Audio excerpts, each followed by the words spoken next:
Mesdames, Messieurs, bonsoir. 22 heures sur Télé Djibouti, le journal, voici les titres. L'Assemblée nationale a abrité aujourd'hui les travaux de la première session ordinaire.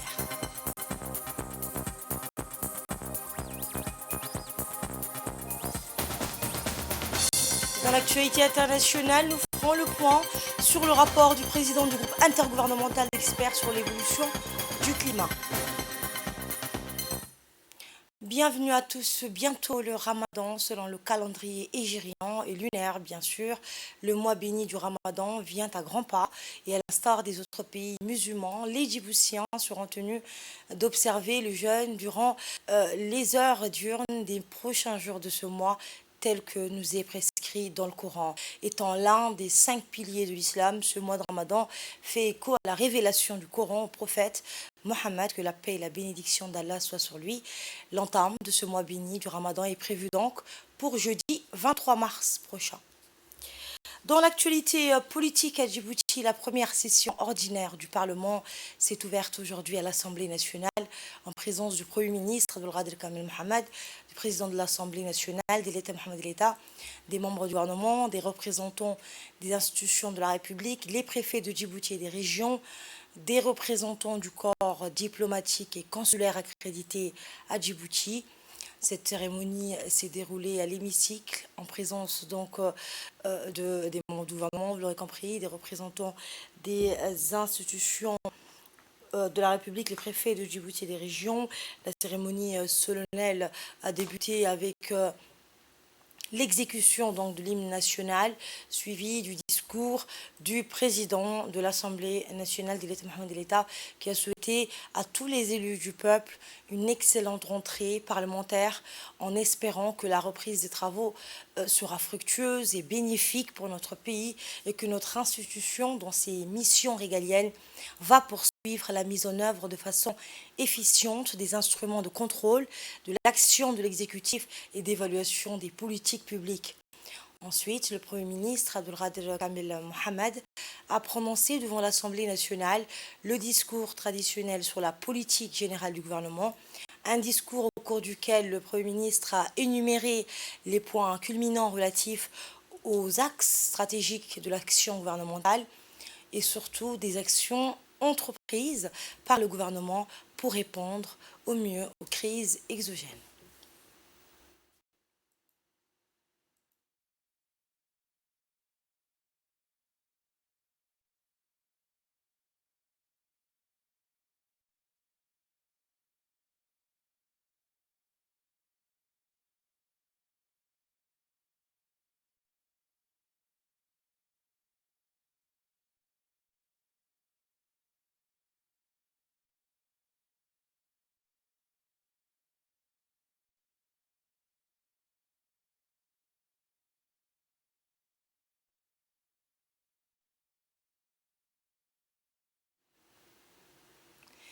Le président de l'Assemblée nationale d'Eleta Mohamed Eleta a souhaité à tous les élus du peuple une excellente rentrée parlementaire, en espérant donc que la reprise de travaux sera fructueuse et bénéfique pour notre pays, a-t-il dit. On l'écoute. Cette première session inaugurale de la 9e législature est pour moi, ainsi que pour vous, je l'espère, un moment privilégié qui perpétue les vertus et les valeurs essentielles qui sont si chères à notre vie parlementaire. J'attends par vertu et valeurs universelles les objectifs de développement à atteindre qui caractérisent nos échanges internes et nos travaux parlementaires, notre capacité à rendre concret sur le terrain les dits objectifs et notre capacité à dépasser les replis sur soi. C'est ensemble qu'il faut rendre compte de notre adhésion à ces valeurs auprès de ceux dont l'attente est grande, c'est-à-dire nos concitoyens, et auprès de ceux qui jugeront de l'efficacité de notre puissance, de notre action et de notre ouverture au monde, gage de la valeur de notre nation. Mesdames et messieurs, chers collègues, honorables invités, cette première session d'ouverture est plus que jamais significative à bien d'égards pour notre institution et pour la 9e législature dont la présidence m'a été confiée. Nous réunir en ce lieu est significatif en ce sens où il faudra donner un nouvel élan au dialogue entre la représentation nationale et les membres du gouvernement au moyen des débats, des questions écrites et orales pour vivifier nos valeurs démocratiques et organiser les concertations parlementaires conciliantes et résilientes sur le long terme. Et enfin, cette première session ordinaire, car il me tient à cœur de me porter garant afin d'éteindre vers la tradition parlementaire qui instaure la parité hommes et femmes comme gage d'avancée avec une valorisation de tous les talents. Prenons la parole lors de cette cérémonie marquant l'ouverture des travaux de la première session ordinaire de l'Assemblée nationale. Le Premier ministre Abdelkader Kamel Mohamed a présenté de manière solennelle les grands axes de son programme de gouvernement et les principales mesures qu'il souhaite mettre en œuvre. Nous l'écoutons. La politique gouvernementale pour le développement économique et financier et social de Djibouti est désormais un fait reconnu de tous. Ceci ressort non seulement dans les chiffres des instances spécialisées de l'administration, mais les références figurent également dans les rapports des agences internationales de développement. Le taux réel de l'augmentation annuelle du produit intérieur brut a été de l'ordre de 7 à 8% pendant de nombreuses années jusqu'en 2020. Nous le savons, cette croissance exceptionnelle a pu être obtenue grâce à la politique gouvernementale mettant en œuvre la vision du chef de l'État. C'est ce développement qui nous a permis de faire face avec succès aux chocs exogènes que nous avons connus entre 2020 et 2022. Pour répondre à ces crises, la réponse gouvernementale a toujours été la même. Elle a consisté à mettre en œuvre les voies et moyens pour atténuer les effets des tensions inflationnistes, des pénuries et de la baisse de l'activité pour les populations les plus défavorisées en priorité. En effet, ce sont elles qui sont les premières à souffrir des crises qui les ressentent le plus durement. Ainsi, pendant cette période pénible sur le plan économique, la politique gouvernementale a consisté à créer un certain nombre de barrières, d'une part atténuer les effets des crises sur les revenus des personnes les plus dépourvues des ressources financières et d'autre part à soutenir l'activité économique du pays. Je rappelle que tous les départements ministériels, directement ou indirectement, à caractère social, ont été mobilisés pour secourir les populations les plus pauvres. Poursuivant son discours, le Premier ministre a indiqué que le gouvernement va créer dans les régions de l'intérieur des opportunités pour développer des pôles économiques et ce afin de favoriser la valorisation des ressources locales sur l'ensemble du territoire. À ces actions de soutien économique, financier et technique aux familles et aux très petites entreprises des zones périphériques du pays, le gouvernement va créer dans les régions des opportunités pour développer des pôles économiques. L'objectif est de favoriser la valorisation des ressources locales sur l'ensemble du territoire. Dans ce but, le gouvernement va fortement soutenir l'innovation et le développement des secteurs à forte capacité de main-d'œuvre. Ainsi, le tourisme, l'artisanat, le thermalisme, l'extraction et l'exploitation des ressources minières importantes ou mineures, ou encore la valorisation des petits secteurs locaux traditionnels sont fortement encouragés. Dans ce domaine, l'objectif est d'atteindre à terme une décentralisation budgétaire qui permette de rendre les régions plus autonomes. Dans cette attente, la déconcentration administrative en cours sera poursuivie, même accélérée. Ainsi, après les combats engagés pour la lutte contre la soif, pour l'éducation et la santé pour tous, dans toutes les régions jusqu'aux confins les plus éloignés, la politique du gouvernement s'oriente vers la valorisation des ressources minérales, touristiques ou thermiques de l'intérieur du pays. Quant à la région de Bok, qui comporte de nombreux plateaux désertiques, elle est appelée à un fort développement économique et social avec le projet d'installation d'une base spatiale en partenariat avec la société hongkongaise Aerospace Technology et l'exploitation hôtelière de Rassian. L'emploi local sera bouleversé aussi l'activité induite dans le domaine de ce secteur. Abdelkader Kamil Mohamed a mis l'accent sur l'objectif gouvernemental de zéro bidonville. Il sera atteint, a-t-il indiqué. On l'écoute. L'inégalité qui deviennent l'axe majeur de la politique gouvernementale ne veut pas se traduire uniquement par l'introduction de l'objectif du développement des régions et de l'aménagement du territoire. Elle va se retrouver dans une gestion plus équitable des villes et en priorité des grands centres urbains. L'objectif gouvernemental de zéro bidonville sera ainsi à terme atteint. Pour faciliter les attributions des terrains à construire, la gestion urbaine sera modernisée, notamment au niveau du cadastre. Ceci facilitera l'attribution de nouvelles parcelles. Ce soutien aux plus démunis englobe bien évidemment l'appui nécessaire à tous ceux qui ont besoin d'une aide spécifique, comme les patients nécessitant une prise en charge spécialisée et les handicapés. La qualité de la vie de tous est l'objectif du gouvernement. Le gouvernement a, depuis de nombreuses années, décidé d'appeler une politique économique et financière libérale afin de favoriser l'investissement et ses corollaires, l'emploi, du développement et la création des richesses nationales.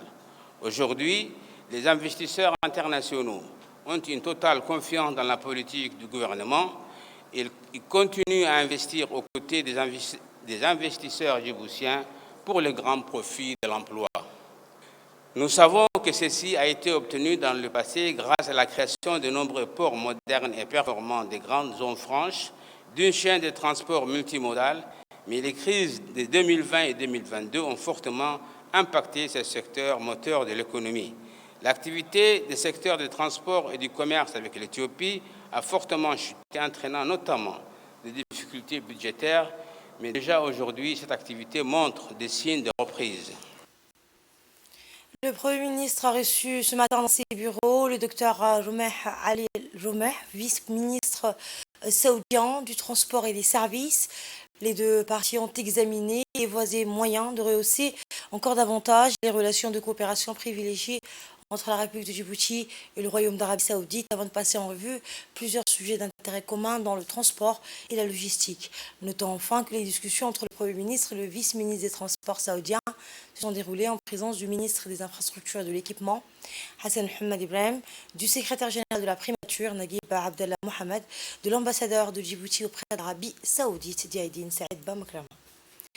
Le ministre des Affaires étrangères et de la coopération, Mohamed Ali Youssef, a par la suite reçu cette même délégation saoudienne conduite par le vice-ministre des Transports et de la logistique saoudien. Eh bien, cette visite de prospection et d'affaires a permis des discussions fructueuses sur les opportunités d'affaires à Djibouti, notamment dans le domaine de transport et de la logistique. La délégation a exposé leurs idées d'affaires pour Djibouti et leur volonté d'établir des partenariats avec leurs homologues djiboutiens. Le ministre des Infrastructures et de l'Équipement n'a pas manqué de démontrer la place de hub régional et de plateforme logistique, de transit et de transbordement de notre pays.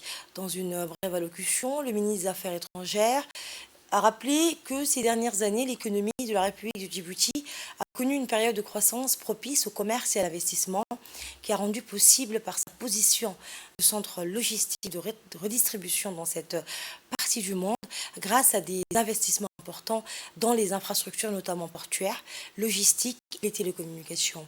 Enfin, les discussions sont achevées sur l'importance de bâtir des ponts commerciaux entre les deux pays et de faciliter les partenariats d'affaires entre les communautés d'affaires respectives. La réunion annuelle sur le dialogue politique de cette année 2023 entre la République de Djibouti et l'Union européenne a eu lieu hier sous la coprésidence du ministre des Affaires étrangères et de la coopération internationale, Mohamed Ali Youssef, et de l'ambassadrice de l'Union européenne à Djibouti, Sylvie Tabès. Et bien, en guise de rappel, les réunions annuelles sur le dialogue politique entre la République de Djibouti et l'Union européenne s'inscrivent dans le cadre de l'accord de Cotonou liant l'ACP et l'Union européenne, qui appelle dans son article 8 à la tenue annuelle d'une réunion de dialogue politique entre chaque État membre d'ACP et l'Union européenne. Eh bien, dans son discours d'ouverture, le ministre des Affaires étrangères a rappelé de ce dialogue, a rappelé l'importance de ce dialogue politique qui est, il dit, un exercice de partage et de points de vue et d'idées sur le partenariat entre l'Union européenne et la République de Djibouti. Eh bien, toujours en marge de cette réunion, le ministre des Affaires étrangères a été décoré hier de la médaille de la politique de sécurité et de la défense commune de l'Union européenne. La délégation saoudienne a visité des infrastructures portuaires par le ministre des Infrastructures.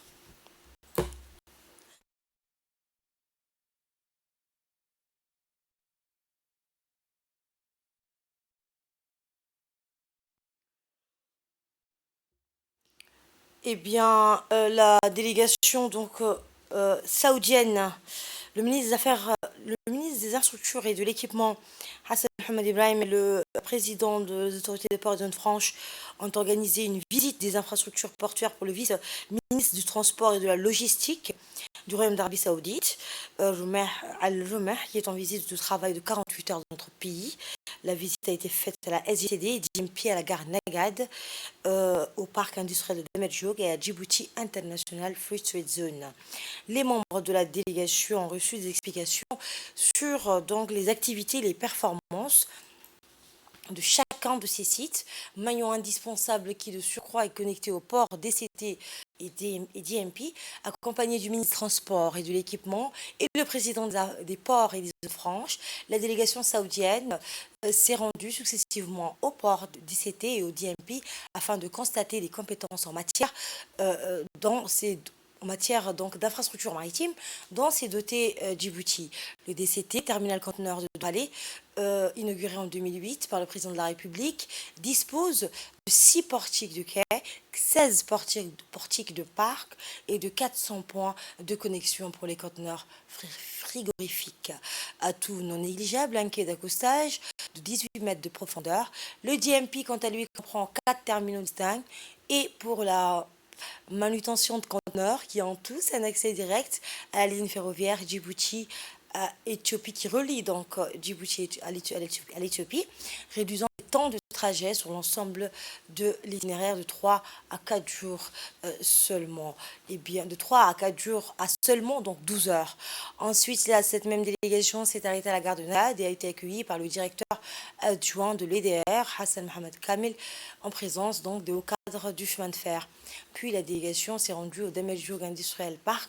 La jetée pétrolière de Demedjoug a en particulier attiré l'attention de la délégation et c'est dans ce sens que les deux parties ont échangé dans le salon VIP de DDIP des informations relatives à ce projet. Et c'est à la fin de la visite, la délégation saoudienne a clôturé sa visite par la nouvelle zone franche de PK23. Le ministère des Affaires sociales et des Solidarités a accueilli les délégations des pays amis et frères, les Comores et le Madagascar, dans le cadre d'une visite d'échange et d'expérience visant à s'inspirer des outils et systèmes pour l'identification ainsi que la coordination en matière de ciblage des bénéficiaires, des projets et programmes sociaux. L'expérience du registre social mis en place par le ministère des Affaires sociales et des Solidarités a été au centre des discussions lors des nombreuses visites. En effet, il s'agit d'un système d'information administrant les données socio-économiques des ménages bénéficiaires des programmes de protection sociale. En outre, le registre social permet l'identification des ménages vulnérables à travers des enquêtes et des évaluations des conditions de vie de ménage, l'enregistrement de manière unique, chaque ménage et individu en utilisant la technologie biométrique, la garantie de la coordination de la protection sociale offerte aux bénéficiaires et enfin le partage d'informations des ménages en vue de déterminer l'éligibilité au programme. Écoutez le directeur général de la DDS. Qui ont choisi Djibouti pour des échanges d'expériences. C'est un honneur pour notre pays et donc nous avons également profité de nos discussions pour échanger avec eux. Et ils sont venus dans le cadre de visites de nos chantiers relatifs aux filets sociaux et protection sociale, mais également tout ce qui est solidarité. Donc les projets urbains s'inscrivent également dans la solidarité, le rattrapage d'équipements des infrastructures à Balbala également dans les régions. Nous sommes très honorés d'avoir reçu cette délégation qui va visiter demain à l'Issabié. Social, toujours dans le cadre du séjour des délégations des Comores et de Madagascar, eh bien, ils se sont rendus respectivement toujours dans le cadre du séjour des délégations des Hauts-Cadres et des Comores, au cadre des Comores et de Madagascar, en vue de s'inspirer des outils d'identification et d'enregistrement de la population et des ménages vulnérables, mis en place par le gouvernement et plus particulièrement par le ministère des Affaires sociales. Des visites auprès des partenaires clés du ministère ont été organisées, notamment à l'Union nationale des femmes djiboutiennes, de la Caisse de pension d'épargne et de crédit, ainsi que l'Agence nationale des personnes handicapées. Les délégations ont pu échanger avec les responsables respectifs de ces institutions et ont pu en apprendre davantage sur les outils et systèmes mis en place pour identifier les populations vulnérables en vue de bénéficier de prestations. Autre jour, autre visite, cette fois-ci à l'Agence djiboutienne de développement social. La DDS, en effet, l'agence a eu l'opportunité d'exposer ses missions et la portée de son action à ces dernières en matière de lutte contre la pauvreté et la promotion du développement social. Autre information, un atelier de vulgarisation du nouveau régime fiscal en faveur des micro et petites entreprises a été organisé aujourd'hui au Centre de leadership et de l'entrepreneuriat, le CLE.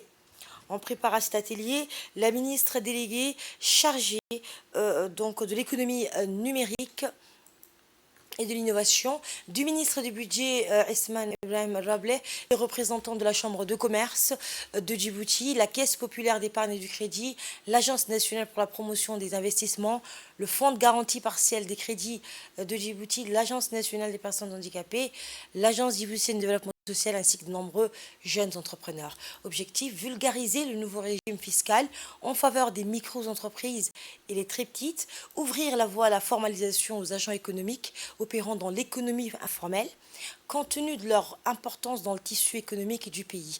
Ce régime fiscal spécifique cible également les activités génératrices de revenus de la capitale et des régions bénéficiant des programmes mis en œuvre par la DDS.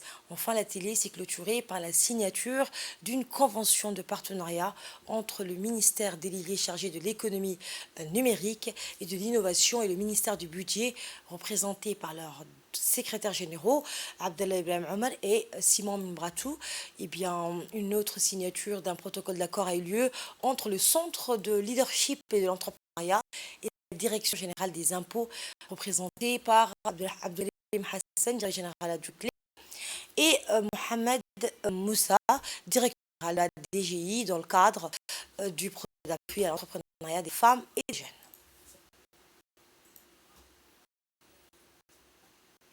Écoutons tour à tour les interventions des secrétaires généraux du ministère de l'économie numérique et du ministère du budget. Les petites entreprises jouent un rôle crucial dans la croissance et la dynamique économique de notre pays de par leur impact sur l'emploi et la génération de revenus. Notre pays est à un tournant crucial de son développement avec la forte croissance économique tirée par les investissements directs étrangers dans le secteur des infrastructures et cette croissance économique ne drainera ses impacts sur la population qu'à travers les micro et les très petites entreprises. À l'heure où les défis du chômage, notamment des jeunes, et des incidences fiscales limitées des grands projets structurants se posent avec insistance, il y a lieu de se focaliser sur la mise en place de conditions propices à l'insertion et au développement des micro et des très petites entreprises dans le secteur formel. C'est pourquoi le ministère du Budget et le ministère de l'Économie numérique, à travers le CLE, se sont concertés sur la proposition dans le cadre de la loi de finances 2023 d'un régime fiscal spécifique pour les entreprises de petite taille. Et manifestement, il s'agit d'une avancée importante dans la politique de formalisation des structures et des activités gérées dans l'informel ou en marge du secteur formel. Notre département porte l'idée qu'à Djibouti, il y a encore l'innovation, la création et toute l'énergie nécessaire pour que notre pays continue dans le chemin de la prospérité, le dynamisme et surtout l'optimisme de notre jeunesse dans le développement. Le régime fiscal spécifique pour ces entreprises, nous sommes conscients que ces entreprises jouent un rôle crucial dans notre économie, créant des emplois et contribuant à la croissance économique. Ensemble, Ce régime fiscal spécifique pour les micro et les très petites entreprises ont été conçus pour aider ces entreprises à se développer et à prospérer en réduisant leur fardeau fiscal et administratif. Ceci rentre dans la politique de diversification de l'assiette fiscale portée par son Excellence, Monsieur le Président de la République, Ismaïl Omar Guelleh. Nous encourageons donc toutes les entreprises concernées à en profiter et à prendre davantage sur les avantages qu'il peut offrir. Dans le reste de l'actualité, sous le haut patronage du ministère de la Communication en charge des postes et des télécommunications, l'Union de la presse francophone de Djibouti, l'UPF, a organisé hier la cérémonie de remise des prix de la presse à l'hôtel Sheraton. Cette cérémonie annuelle de remise des prix s'est déroulée en présence de l'ambassadeur de Chine à Djibouti, du président de l'UPF à Djibouti, Kinedi Ibrahim Hussein, et de nombreux professionnels de la presse écrite et de l'audiovisuel. Ces prix composés essentiellement des billets d'avion et des ordinateurs portables ont été décernés aux journalistes de l'audiovisuel, notamment à Ali Abdoulaye Farah, Ali Ahmed et Fatouma Mahmoud de la TD, ancienne journaliste Hasna Maki. Rappelle le prix de la presse, comment pérenniser et devient un rendez-vous donc incontournable annuel attendu par les professionnels des médias djiboutiens qui ont l'occasion, à travers ce concours, d'exprimer leur professionnalisme et d'exposer leur savoir-faire dans le respect de l'éthique et de la déontologie du métier. Écoutez le mot du président de l'UPF Djibouti, suivi de l'intervention de l'ambassadeur de la République populaire de Chine à Djibouti. Pour notre famille, pour voilà, les femmes et les hommes du média à Djibouti, je sens une certaine fierté pour ce moment voilà, qui nous réunit chaque année en prime nos meilleurs communicateurs et d'abord qui avait commencé en 2011 continue toujours malgré les hauts et bas.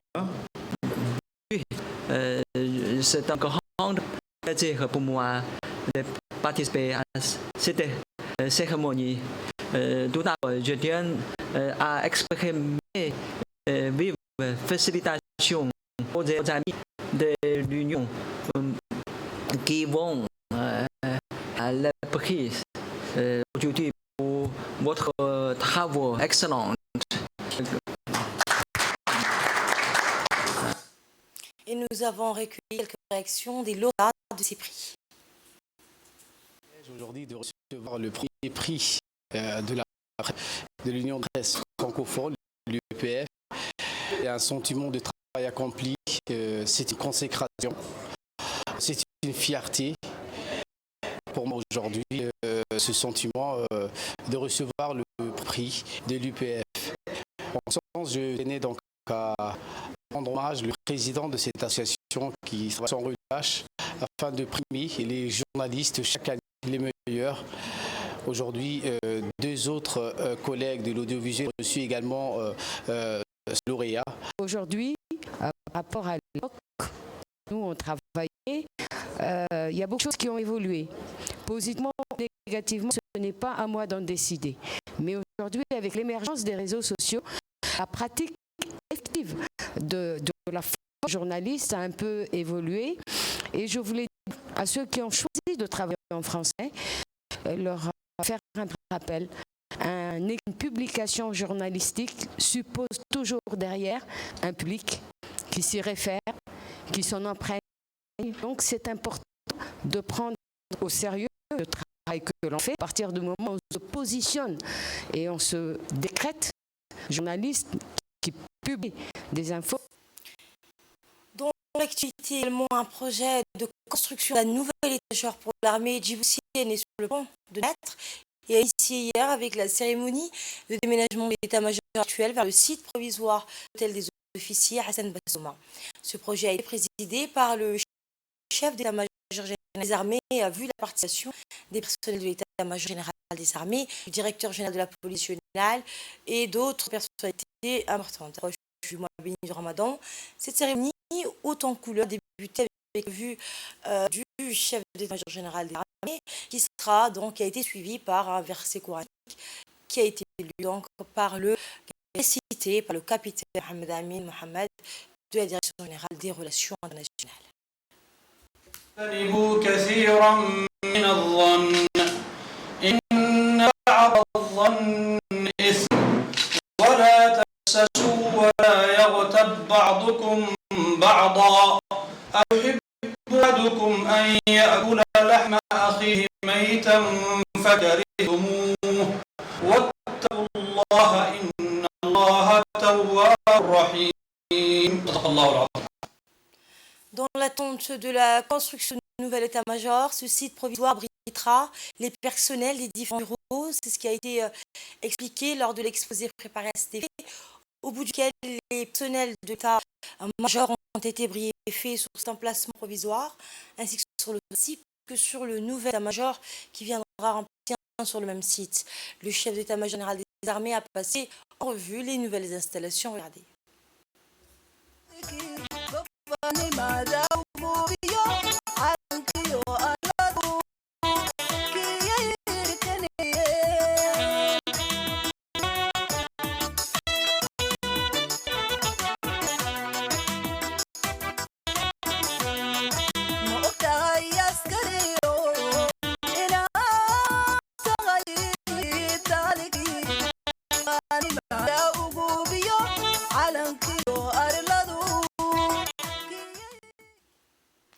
Et par la suite, le groupe folklorique a animé avec des chants et danses autour d'un déjeuner.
اللهم اشف مرضانا ومرضى المسلمين، اللهم اشفهم يا رب العالمين بهذا الشهر الكريم.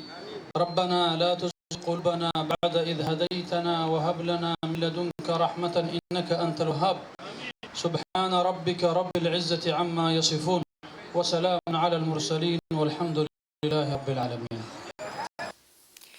Social, alors l'actualité à Djibouti, le Diwan de la Zakat a procédé à la distribution de la zakat pour l'année 2022 et les 3e et 4e tranches de parrainage d'orphelins pour l'année 2022 à la ville de Bok, que 102 familles vulnérables bénéficiaient de la zakat collectée l'année dernière, tandis que 61 orphelins ont bénéficié des 3e et 4e tranches de parrainage. Il est à noter que la Fondation a lancé début de semaine dernière la distribution du produit de la zakat de l'année 2022 qui s'élevait à 160 000 francs, alors que le nombre estimé de familles qui en bénéficient est de environ 1750 familles. Dans l'actualité internationale, il s'agit du réchauffement climatique. Un rapport du président du groupe intergouvernemental d'experts sur l'évolution du climat indique, je cite, « Nous avons le savoir-faire, la technologie, les outils, les ressources financières et tout ce dont on a besoin pour surmonter les problèmes climatiques, mais que nous avons identifiés. Ce qui manque pour l'instant, c'est une volonté politique forte afin de la résoudre une fois pour toutes. » Fin de citation.